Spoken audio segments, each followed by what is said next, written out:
So this VA doctor, when my own VA teams were trying to kill me, reached across the country and saved my life. And you need to listen to what he has to say. And I'm going to explain some things afterwards. A recent report from the U.S. Department of Veterans Affairs found that 54% of veterans who had taken their own lives had pain. It got attention from some key publications like Stars and Stripes and Pain News Network. But what did the data mean? Did these findings mean that pain causes suicide? What could health systems do better? How can we help? So let me remind folks, suicide is rarely caused by one single risk factor. And although a large number of people sometimes feel like they might wish to die, they don't usually act on it or they don't usually complete it. Now, if you are in crisis, consider reaching out for help. That could be someone who's local to you. It could be a friend. It could be national. It could be dialing 988 or checking out 988 Lifeline. So, is pain a risk factor for suicide? Yes, absolutely. A review of the world's literature was published in 2018 by a scholar named Melanie Racine, Racine. 1 out of 5 people in the world has chronic pain, so this is a big deal. And what Racine reported across many studies is that if you compare folks without pain to folks with pain, the risk of suicide is higher in the people with pain. For death wish, suicidal ideation, suicide attempt, even completing suicide, there's a relative increase in all of those things for the people with pain, a multiple of about 2.5 to 3.5. Okay, right off the bat, that sounds pretty bad. But this is where talking about risk multipliers and risk factors gets really tricky, because if something increases risk by a multiple of 2 to 3, it's serious. But if the rate of people doing that thing is still pretty rare, then the multiple doesn't mean that all people with pain are going to die by suicide or even consider it. Now, there are other risk factors for suicide, weaker ones and stronger ones. Diabetes, the risk multiplier is 1.6. Access to a firearm, 3. Mood disorder, 12. A prior attempt of suicide, the multiplier is 16. In fact, with a rare event like suicide, even people with a whole bunch of risk factors don't necessarily do it. And if you make a model to try to predict who's going to die by suicide and you choose out the top 5% at risk, combining all those factors, most of the people in that top 5% aren't going to try to die by suicide. And many of the suicides are going to occur in people in the bottom 95%. Finally, there's the thing that caught the news' attention, and I'm appreciative that it did, actually. Near the back, there's a piece I haven't always seen, and it comes from a separate team called the Veterans Administration Behavioral Health Autopsy Team. When there's a suicide of someone in VA care, a professional tries to get records such as they can from the medical chart or by talking to law enforcement, whatever they can get. It's not an omnibus interview, but they get what they can. And they looked at 2,654 veterans' suicides. But pain in the year prior to death, 54% of the people who died by suicide had that. Sleep problems, 51%. Relationship problems, 33%. Financial losses, 24%. Hopelessness, 30%. Unsecured firearms, 27%. But this table really hit home, and that's why it caught the attention of Stars and Stripes and Pain News Network, and frankly, I wish it caught more attention. Why? Because suddenly this information puts the relationship between pain and suicide on the table. And most major news outlets just ignore this. In fact, most reporting on pain has taken it as the only problem with reporting is how we need to reduce the number of prescribed opioids. And I assure you that has happened. The rate today is down to the levels last seen in 1992 on a per capita basis. But nonetheless, we shouldn't be ignoring pain as a problem that really affects people profoundly. Now, remember, I'm not speaking for VA when I say this, but I have developed a real concern that the health system at large, all across the country, has focused on reducing opioids in ways that were frankly dangerous or unsafe. And what I would say is we need to ask very carefully, very specifically, and very systematically what's going on in the lives of folks who are in distress. And frankly, what's overwhelmed me in this suicide story is the total lack of curiosity or interest or concern in many folks I've spoken to from health institutions who do opioid scholarship or run insurance benefits programs. They don't see suicide as a thing that they should be trying to prevent. I think getting the story here could help tip the balance for this discussion, but we need to do research. We need to do it rigorously and not just to drive it to one particular end. I run the only major study trying to get the actual story of what happened in these deaths. It's called CSI Opioids. And I came to this study because I came to think that statistics alone will never tell us exactly what we need to do to help people. We need to learn what the heck happened in the life of a person who died, and then we need to make recommendations. If you're interested in this subject, I really urge you to check us out. Our general information website is csiopioids.org. If you'd like to be considered for eligibility in the study, there's actually a paid interview. The information we collect is incredibly secure. There's informed consent. There's a payment for the interview of about $100, but you can check that out at https, okay, you all know that, go.uab.edu/CSI opioids. That's go.uab.edu/CSI opioids. Additionally, if you are generally interested in understanding suicide in our society at large, I like the website for the American Foundation for Suicide Prevention, or AFSP.org. If you are dealing with crisis right now, consider reaching out to the 988 Lifeline. They have a website at 988lifeline.org, and in any community in America, you can dial 988 and seek help. And finally, if you're from a military family that has suffered a loss, consider Tragedy Assistance Program for Survivors, or TAPS. That's an excellent major national organization. Again, it's appropriate that some news media outlets paid attention to this finding about pain and suicide. It doesn't mean that every person with pain is going to be considering suicide or die by suicide, but we need to take this story really seriously, and I would love to hear back from you. Thanks a lot for your attention. Anyone claiming there's a prescription opioid problem right now is wrong, or they're lying to you. And how we've gotten here is that in 2016, the Comprehensive Addiction and Recovery Act was passed. This is a vile law. You can consider it the Patriot Act of medicine. This law does many things. It removed consumer and patient protections from all patients across the United States. That's why you see this explosion of OUD and SUD diagnosis, because it allows a great deal of censorship to be put into the place of the bureaucrats at the healthcare systems when they see those diagnoses, all courtesy of the Comprehensive Addiction Recovery Act.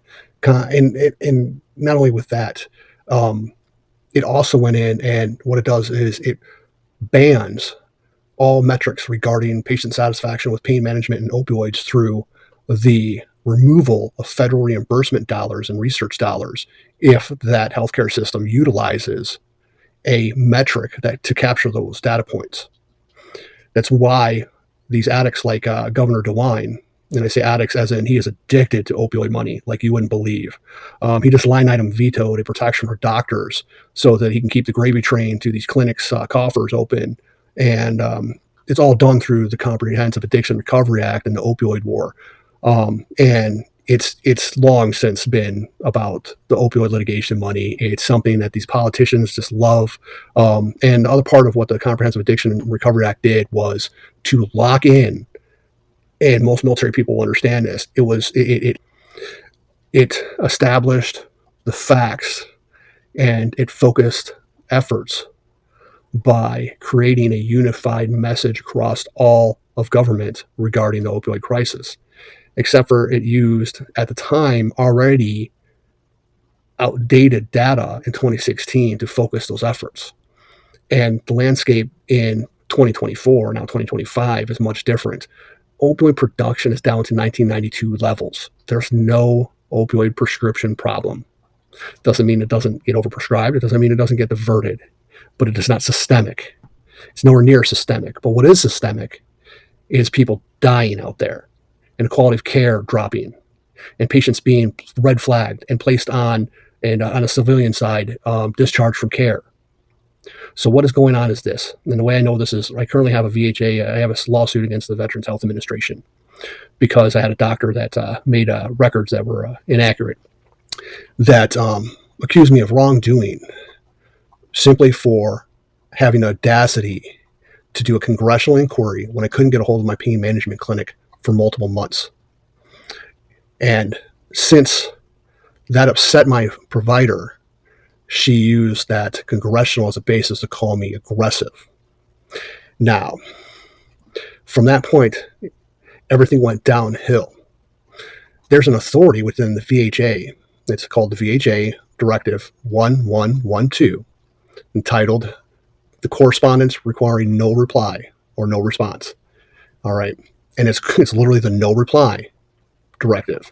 And in there, you can see the examples of that are specifically to target patients that are reporting uncontrolled pain. Now, most other people don't understand this, and veterans are beginning to.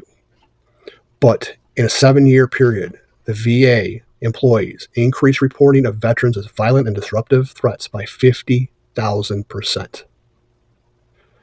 They increased in a 7-year period reporting against veterans by our healthcare providers of being violent and disruptive threats, all allowed through these changes of law and protections of veterans that the Comprehensive Addiction and Recovery Act brought in 2016.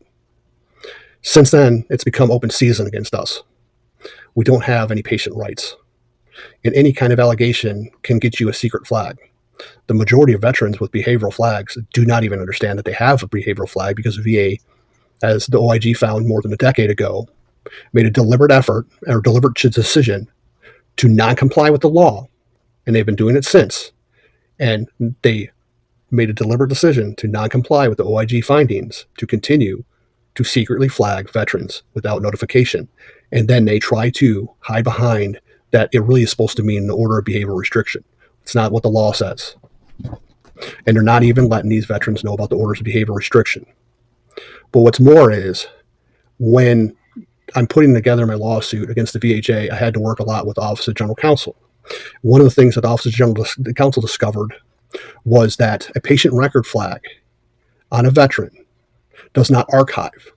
So in my own case, what was occurring was they were putting in orders like I would need to report to the police and have all these other things, but they never issued an order of behavioral restriction. They just put it on the flag.